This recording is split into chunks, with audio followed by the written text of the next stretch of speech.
Hello students. और आज हम क्लास 12th के चैप्टर फर्स्ट से सेकंड वीडियो यहाँ से ले रहे हैं। इस वीडियो के अंदर जो टॉपिक्स कवर करेंगे वो टॉपिक्स होंगे आपके conductor and insulator, difference between conductor and insulator.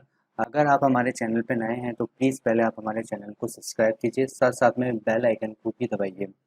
और अगर आपको कोई भी प्रॉब्लम है तो प्लीज़ कमेंट सेक्शन में उस प्रॉब्लम को हमारे साथ डिस्कस ज़रूर कीजिएगा। ओके, तो आज हम हमारा टॉपिक स्टार्ट करते हैं। इससे यस, नेक्स्ट है आपके पास conductors and insulators. What is a conductor and insulators? ठीक है, यहाँ पे हम दोनों के बीच में डिफरेंस कंपेयर करके एक दूसरे की बात कर रहे हैं। कंडक्टर्स कंडक्टर्स क्या होंगे आपके? सब्सटेंस। सब्सटेंस क्या होते हैं? किसी भी अब हम टॉपिक की अगर हम कोई भी मटेरियल ले लेंगे तो उस मटेरियल को क्या बोलेंगे हम? Substance. Just like a metal, human, animals, ये सभी क्या होंगे हमारे पास? सब्सटेंस होंगे। तो substance readily allow passage of electricity through them, जो अपने में से इलेक्ट्रिसिटी को पास कर देते हैं वो क्या कहलाते हैं हमारे पास? कंडक्टर्स कहलाते हैं। इंसुलेटर्स क्या होते हैं? Substance readily don't allow passage of electricity through them, जो इलेक्ट्रिसिटी को पास नहीं करते हैं वो हमारे इंसुलेटर्स कहलाते हैं। ओके, इन दोनों की बात हमने यहाँ पे कर ली है। अब कंडक्टर्स कंडक्टर्स के एग्जाम्पल, क्या एग्जाम्पल हो सकते हैं? हैव फ्री सॉरी, क्या प्रॉपर्टी क्या होती है इनकी थी कि ये इलेक्ट्रिसिटी को पास कर जाते हैं? क्या होता है? हैव फ्री इलेक्ट्रॉन्स, इनके पास फ्री इलेक्ट्रॉन्स होते हैं। इसके थ्रू ही क्या कर पाते हैं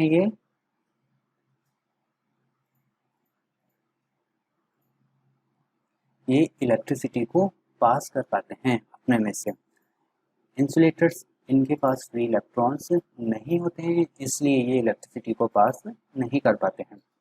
एग्जाम्पल अगर मैं लेना चाहूँ तो कंडक्टर का एग्जाम्पल क्या होगा? कोई भी मेटल, किसी भी टाइप का मेटल होगा वो कंडक्टर का एग्जाम्पल होगा।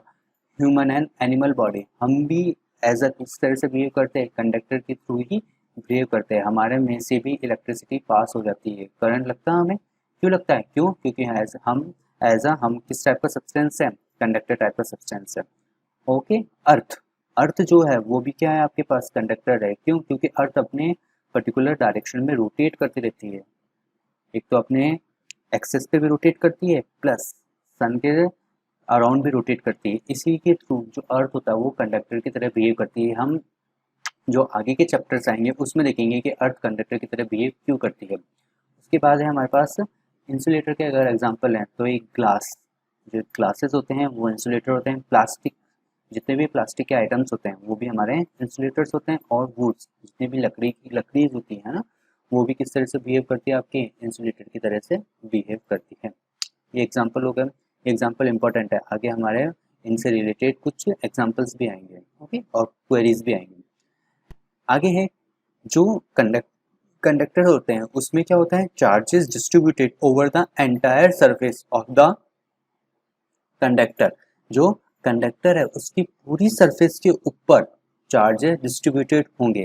जैसे हमने अभी एग्जांपल देखा था किसका? इलेक्ट्रोस्कोप में। इलेक्ट्रोस्कोप में हमने जो रोड्स ली थी वो रोड किसकी थी हमारे पास? मेटल की थी। तो मेटल में ऊपर की तरफ जब हमने उसको चार्जेस दिए थे, मेटल रॉड में हमने यहाँ पर ऊपर की तरफ जब हमने चार्जेस दिए थे उसको इस टाइप से नोब पे, तो वो पूरा का पूरा जो चार्जेस थे नोब पे जब हमने चार्जेस दिए थे तो वो पूरे के पूरे चार्जेस कहाँ डिस्ट्रीब्यूट होने लगे थे? हमारे नीचे की ओर डिस्ट्रीब्यूट होने लगे थे। तो इलेक्ट्रोस्कोप किसका एग्जाम्पल हो गया? कंडक्टर का एग्जाम्पल हो गया। इसमें अगर मेरे पास कोई मेटल का स्पेयर है, मान लेता हूँ मेरे पास एक स्पेयर है और किसी भी मेटल का एक स्पेयर है, उस स्पेयर के ऊपर हमने यहाँ पे उसको पॉजिटिव चार्ज देना स्टार्ट करा।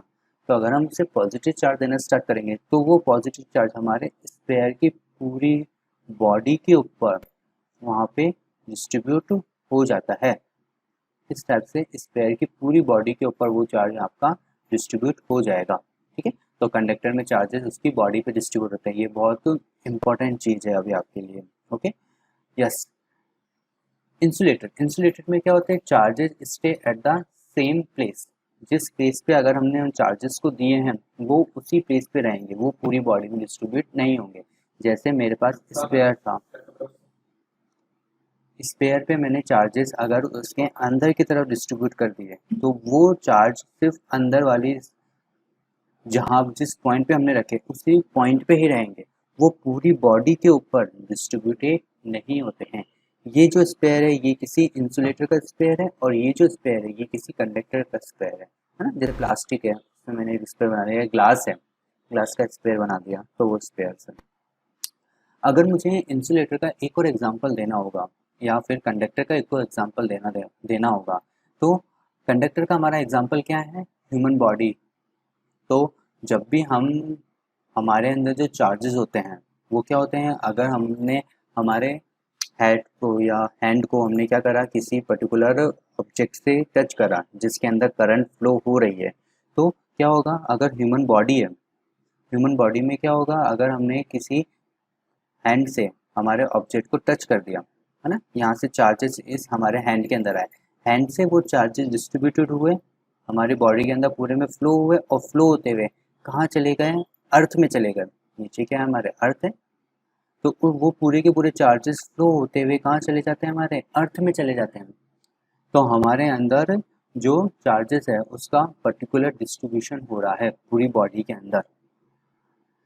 अब इसी के थ्रू हमें जो करंट फ्लो है, अगर हमने करंट फ्लो होता है वो हमें इतनी इफेक्टिवली, अगर कम चार्जेस हैं तो इफेक्टिवली हमें कभी करंट नहीं लगता है अगर हम किसी मेटल को टच भी कर देते हैं।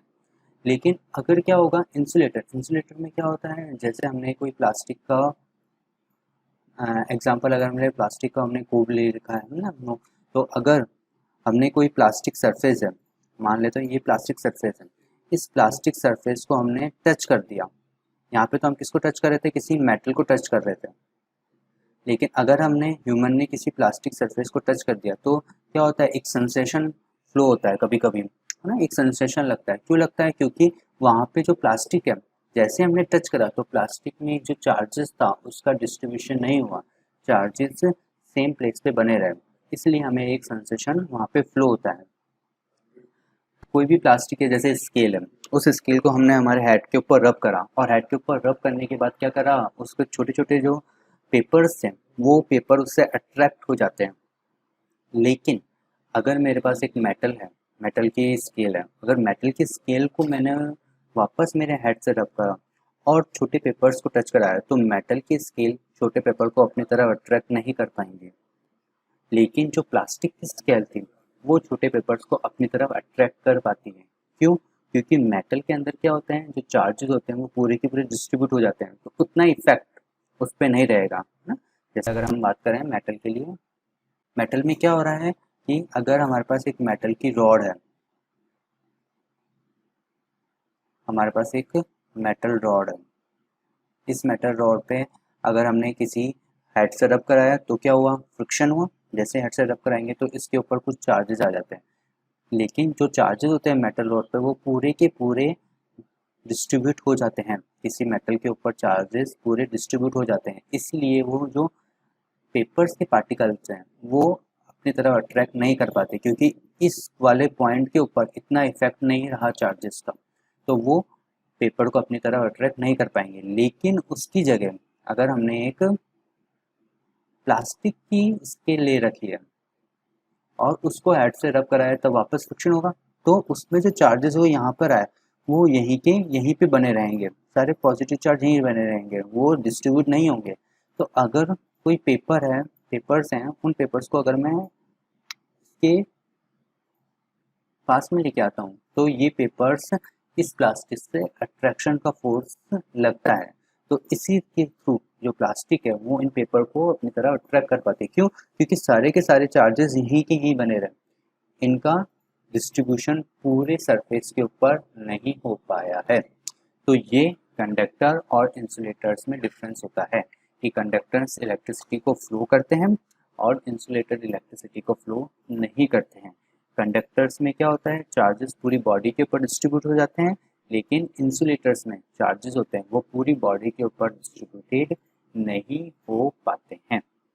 ओके, अब हम आगे वाला टॉपिक ले रहे हैं हमारे अर्थिंग।